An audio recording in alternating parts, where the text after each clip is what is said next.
How you guys doing? Reggie here, aka FitNewt1911, your friendly neighborhood bodybuilder and comic book collector, and I want to welcome you to my newest video. This video is in response to one that was recorded yesterday by Bubs Comics, and Bubs actually challenged me to record a video talking about my 5 favorite covers from my favorite superhero.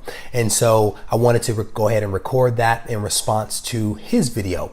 It's a little challenging for a couple of reasons. First, many of my favorite covers are actually en route to CGC or at CGC waiting to be graded. And so that makes this a little bit challenging from that respect. The other thing is that Bubs, one of his favorite characters is Wolverine. And so he, of course, spotlighted Wolverine in his video. And he and I have many of the same comic books, so I did not want to repeat that. So I chose to highlight one of my other favorite characters, that being Amazing Spider-Man, or Spider-Man, I should say. And again, challenge being that many of my books are kind of in limbo.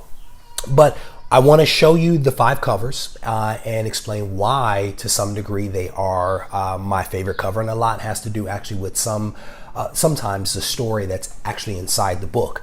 And for bonus, if my kids stay asleep long enough, I'm actually going to record a video highlighting my 5 favorite covers from a villain. So that'll be kind of interesting. So the first book that I have is Amazing Spider-Man 121. A wonderful, wonderful cover. That yellow color that was used here is just a very striking cover. It grabs your attention. And I picked this book for a couple of reasons. One, the story is just compelling, right? This is the death of Gwen Stacy, which is a huge turning point for Peter Parker.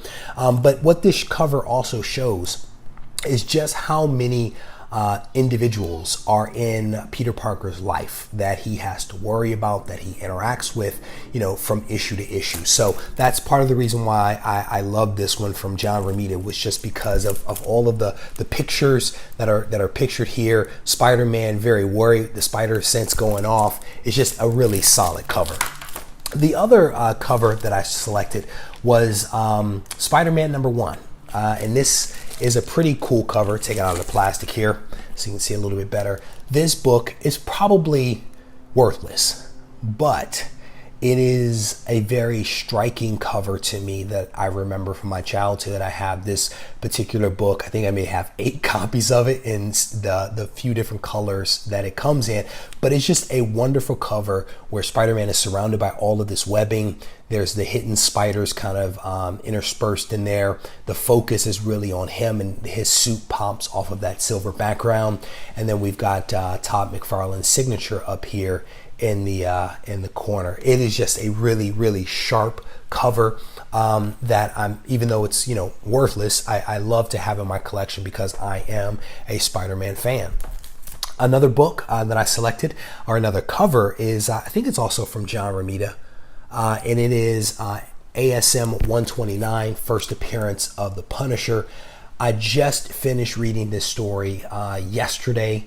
Finally got around to reading it on Marvel Unlimited, and it is actually a pretty decent story featuring Frank Castle and the Jackal. And then in this issue, Frank was manipulated by the Jackal to go in after Spider-Man because he believed him to be a murderer. And so it was just a very interesting story that I had never read before, despite the fact that I had the book, despite the fact that I've seen the cover countless times over the years. But finally got around to reading it, and it was just a wonderful story to read. But again, that yellow cover is just very striking.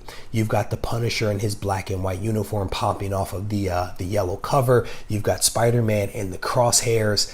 It is just really, really well done. Well done cover. The next one that I picked is Amazing Spider-Man 252, and this is the first appearance of the black costume.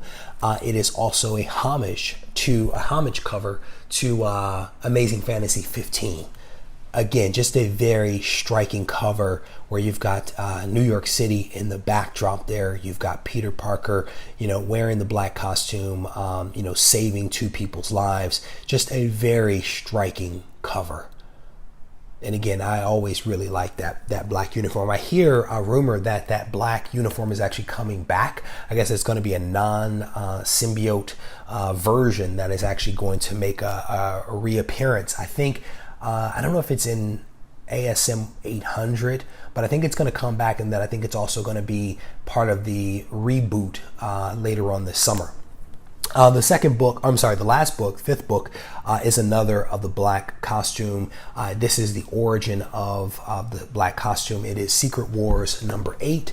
And again, just another very striking cover. You've got the black costume popping off of the orangish red background, all of the chaos back here from the fighting as part of the Secret Wars, and Spider-Man in front, kind of like, hey, check me out. Check out my new uniform. So again, just another really striking cover. Both of these are just incredible. So I hope you guys like this video. Again, this was my top 5 favorite covers from my favorite comic book hero, that being Spider-Man, aka Peter Parker. I hope you guys enjoyed it. Take care.